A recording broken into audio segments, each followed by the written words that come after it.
चलिए दोस्तों, budget summary start करते हैं। सिर्फ डायरेक्ट टैक्स की बजट समरी कर रहे हैं हम लोग, और जो भी इसमें इंपॉर्टेंट पॉइंट्स है मैं वो बता रहा हूँ, ठीक है।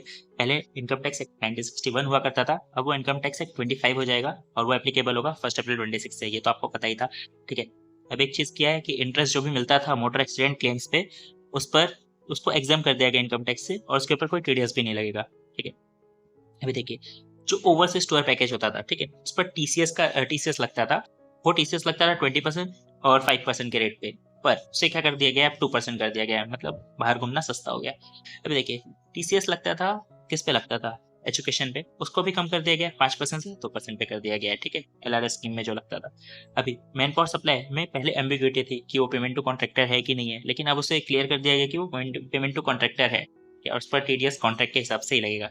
अभी देखिए, एक स्मॉल टैक्स पेयर पे पहले क्या होता था, स्मॉल टैक्स पेयर को अगर लोअर और नील डिडक्शन सर्टिफिकेट चाहिए तो उनको एओ को एप्लीकेशन देना पड़ता था, पर अब एप्लीकेशन देने की जरूरत नहीं है। एक रूल बेस्ड ऑटोमेटेड प्रोसेस ला दिया गया है, जिसके कारण वो उसको फाइल करके खुद ही लोअर और नील डिडक्शन सर्टिफिकेट ले सकते हैं।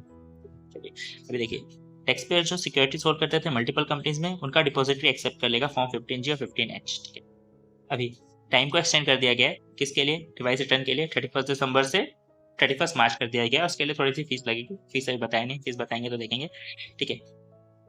फाइलिंग का टाइमलाइन भी चेंज कर दिया गया है। जो ITR 1 और 2 है, उनका फाइलिंग का टाइमलाइन 31 जुलाई ही रखा है, लेकिन जो नॉन बिजनेस वाले हैं उनका टाइम चेंज करके क्या कर दिया, सॉरी, जो नॉन ऑडिट बिजनेस केस वाले हैं उनका टाइम 31 अगस्त कर दिया गया है, और जो ऑडिट वाले हैं उनका टाइम तो चेंज नहीं किया है, वो सेम है, ठीक है। इमूवेबल प्रॉपर्टी पर जो टीडीएस कटता था एनआर का, उसको पैन बेस कर दिया गया है इंस्टेड ऑफ 10, मतलब 10 यहाँ पर लेने की जरूरत नहीं पड़ेगी।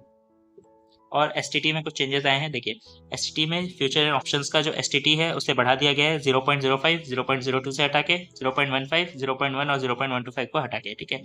मैट क्रेडिट जो हुआ करता था, मैट क्रेडिट अब नहीं मिलेगा। 1 अप्रैल से मैट क्रेडिट मिलना बंद हो जाएगा, और जो पहले के मैट क्रेडिट है उसे आप सेट ऑफ कर सकते हैं अपने टैक्स के साथ, और मैट जो आएगा निकलेगा उसे फाइनल टैक्स बोल दिया गया, और मैट का रेट भी रिड्यूस कर दिया गया है, 15% से 14% ले आया है, ठीक है। चलिए, ये शॉर्ट वीडियो था, मेजर जो पार्ट लगा मैंने उसे रिवाइज करवा दिया गया है। और अगर आपको फुल डिटेल वीडियो चाहिए इसके ऊपर तो मुझे बताइए, कमेंट कर दीजिए कि फुल वीडियो चाहिए, तो मैं फुल वीडियो ले आऊँगा। Thank you.